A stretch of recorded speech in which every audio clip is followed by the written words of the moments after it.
নমস্কার বন্ধুরা, আমি আবার আজকে একটা নতুন গল্প নিয়ে এসেছি। তোমরা সবাই কেমন আছো? নিশ্চয়ই ভালো আছো। আমিও ভালো আছি। তাহলে তোমরা মন দিয়ে গল্পটা শুনো, একটা লাইক করো, একটা শেয়ার অবশ্যই করো, আমার তাহলে খুব ভালো লাগবে। আর নতুন যারা দেখছো সাবস্ক্রাইব করতে ভুলো না, তাহলে আমার একটু ভিউ বাড়বে। এগুলোর জন্য তোমাদের অনেককে ধন্যবাদ।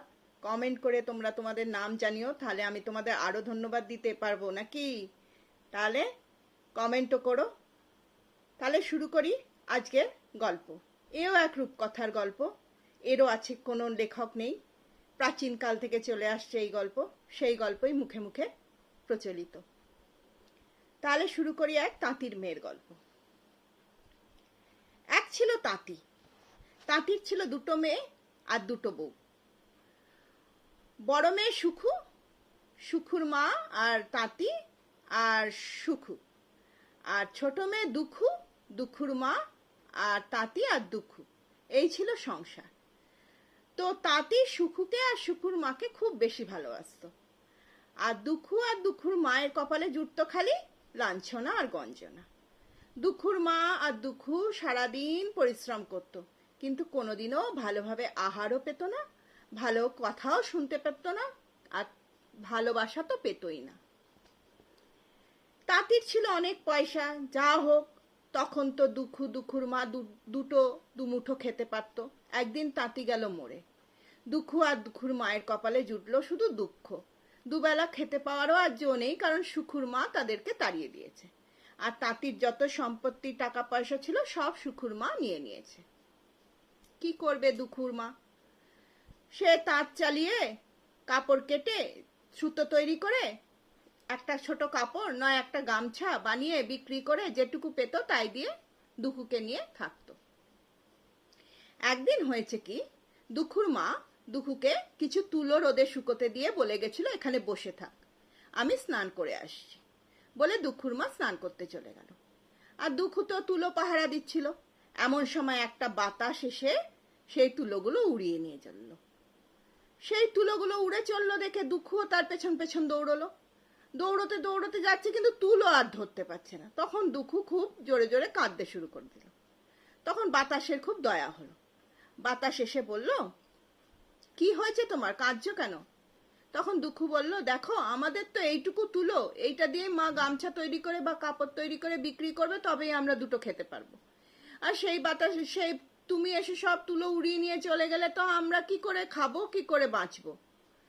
তখন দুখুর এই কষ্ট শুনে বলল, ঠিক আছে, তুমি আমার পিছন পিছন এসো, আমি তোমাকে এক জায়গায় নিয়ে যাব, সেখানে অনেক তুলো আছে, তুমি নিয়ে আসবে। তখন দুখু ঠিক আছে, বাতাসের পিছন পিছন চলল। এবার যেতে যেতে এক গরুর সাথে দেখা হলো।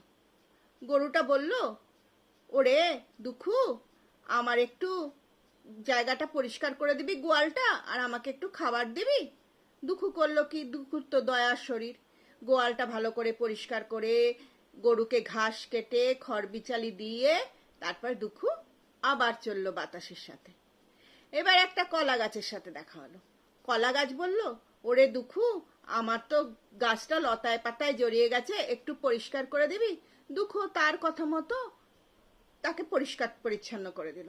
আবার চলল দুখু বাতাসের পিছন পিছন। এবার একটা শ্যাওড়া গাছের সঙ্গে দেখা হলো। শ্যাওড়া গাছ বলল, ওরে দুখু, আমার নিচেটা একটু অপরিষ্কার হয়ে জঞ্জাল হয়ে পড়ে আছে, একটু পরিষ্কার করে দিবি? দুখুর তো জানো দয়ার শরীর। দুখু করলো কি, শ্যাওড়া গাছের তলা পরিষ্কার করে পরিচ্ছন্ন করে দিল। আবার চললো দুখু বাতাসের পেছন পেছন। এবার যেতে যেতে ঘোড়ার সাথে দেখা হলো। ঘোড়া বলল, ওরে দুখু, আমি দুদিন ধরে কিছু খাইনি, আমাকে একটু খাবার কেটে দিবি, ঘাস বিছালি? তখন দুখু করলো কি, ঘোড়াকেও ঘাস টাস কেটে খায়ে মুখের কাছে দিয়ে আবার দুখু চললো বাতাসের পিছন পিছন।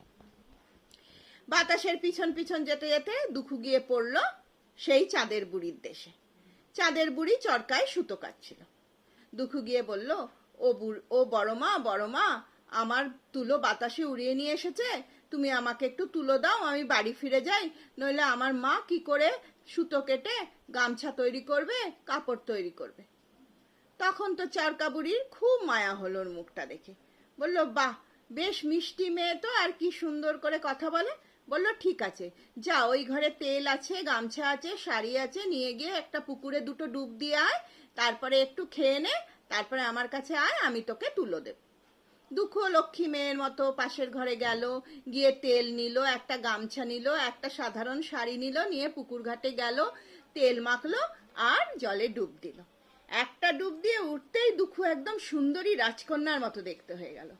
আর একটা ডুব দিতেই দুঃখুর গায়ে গয়না অলংকারে একদম ভর্তি হয়ে গেল।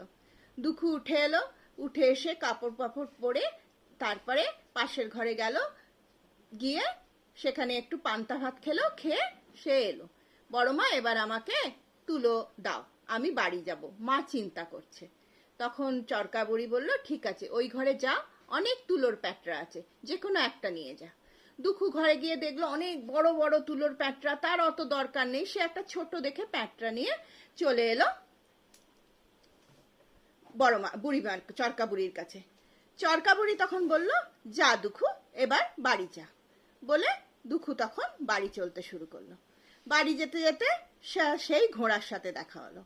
ঘোড়া তখন তাকে বলল যে এই নাও দুঃখু, তোমার জন্য একটা পক্ষীরাজ ঘোড়ার বাচ্চা রেখেছি, এই বাচ্চাটা নিয়ে তুমি বাড়ি যাও, এই ঘোড়াটা, পক্ষীরাজ ঘোড়াটা তোমার অনেক উপকারে আসবে।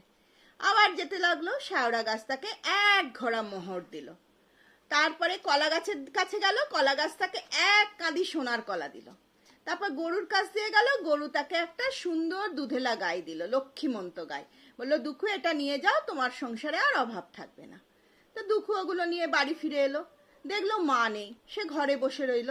এদিকে তো দুঃখুর মা চারিদিকে খুঁজতে বেরিয়েছে দুঃখী কোথায় গেছে। তারপরে ঘরে এসে দুঃখুকে দেখে নিশ্চিন্ত হলো, কিন্তু দুঃখুর গায়ে অত গয়না, এক ঘোড়া মোহর, এসব দেখে দুঃখুর মা বলল ওরে দুঃখিনীর মেয়ে, তুই কোথা থেকে এসব পেলি? তখন দুঃখু তাকে সব বলল।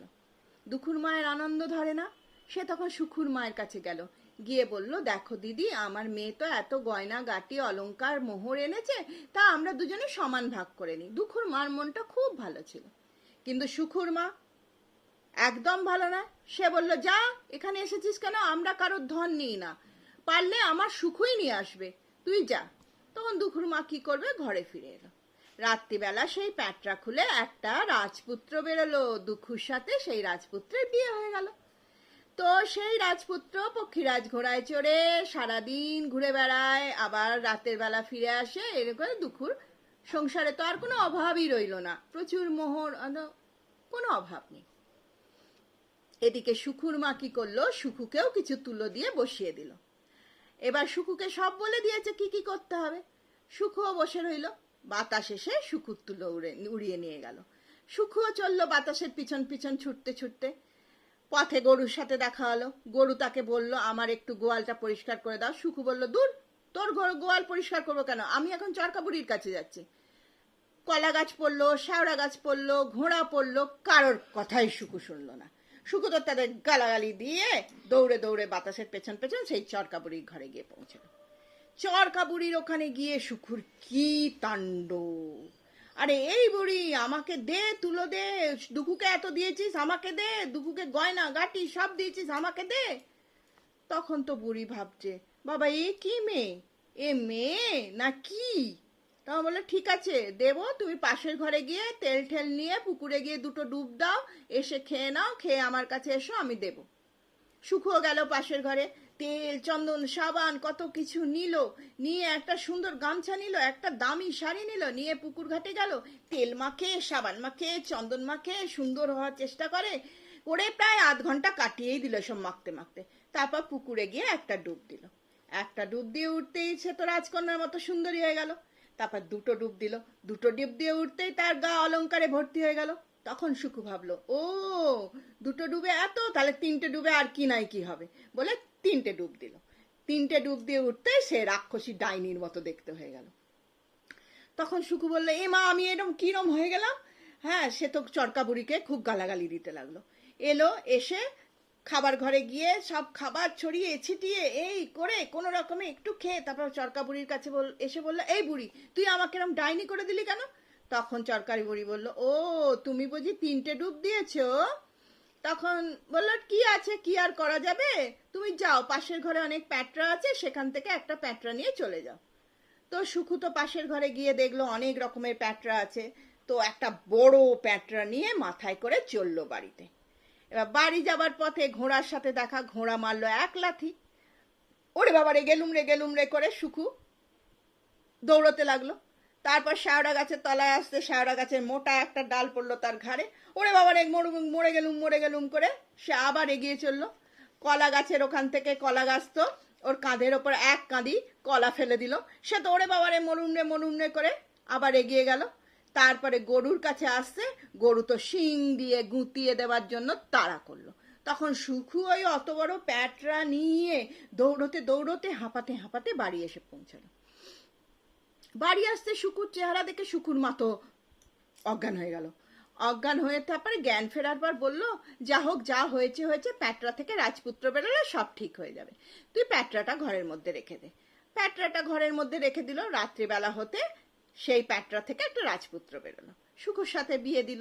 এবার রাত্রিবেলা সুখু আর রাজপুত্র ঘরে গিয়ে শুয়েছে, আর সুখুর মা সকালবেলা উঠে দরজা ধাক্কা দিচ্ছে, কেউ আর দরজা খুলছে না। সুকুর মা ভাবছে, বাবা এত বেলা হয়ে গেল উঠছে না, অনেক বেলা হয়ে গেল, দুপুরে খাবার সময় হয়ে গেল, তখনও উঠছে না। দেখে সুকুর মা দরজা ভেঙে ঢুকলো। উমা গিয়ে দেখে সুখুও নেই আর সুখুর বড় নেই, সেখানে একটা পড়ে আছে অজগরের খোলস। তখন সুকুর মা সব বুঝতে পারলো, বরটা রাত্রিবেলা অজগর হয়ে গেছিল, সুকুকে খেয়ে সে পালিয়ে গেছে। সুকুর মা তো পাগল হয়ে কপালে দেওয়ালে কপাল ঠুকতে মরে গেল। ব্যাস, সুখুর মা আর সুখুর গল্প শেষ হয়ে গেল। দুঃখু আর দুঃখুর মা সুখে রইল। তাহলে সবসময় ভালো চিন্তা করলে, ভালো ব্যবহার করলে, ভালো কাজ করলে ভালো ফল পাওয়া যায়। আর যারা করে না তাদের কপালে এরকমই জোটে, অতি লোভে তাঁতি নষ্ট, লোভে পাপ, পাপে মৃত্যু। লোভ করে পাপ করলো, পাপে তার মৃত্যু হলো। যেমন করে লোভ করেছিল, অত লোভের তো দরকার ছিল না। দুঃখুর মা তো তাকে অর্ধেক মোহর দিতে এসেছিল, নেয়নি, সুখুর ওপর এ করে তাকে পাঠালো। তো সে ছিল লোভী আর ছিল বদমেজাজি, ঝগড়াটে, তাদের জীবনে কখনো ভালো কিছু হয় না। তাই জন্য সব সময় ভালো ব্যবহার করবে সবার সাথে, তাহলে সব কিছু ভালো হবে। এক সময় না এক সময় ভালো দিন সবারই আসে। ঠিক আছে, তাহলে গল্পটা তোমাদের কেমন লাগলো তোমরা কমেন্টে জানাতে ভুলো না। আর লাইক করে দিও, শেয়ার করে দিও আর সাবস্ক্রাইব করে দিও, তাহলে আমার খুব ভালো লাগবে। Please please please. ওকে, তাহলে এখন আমি যাই, টাটা।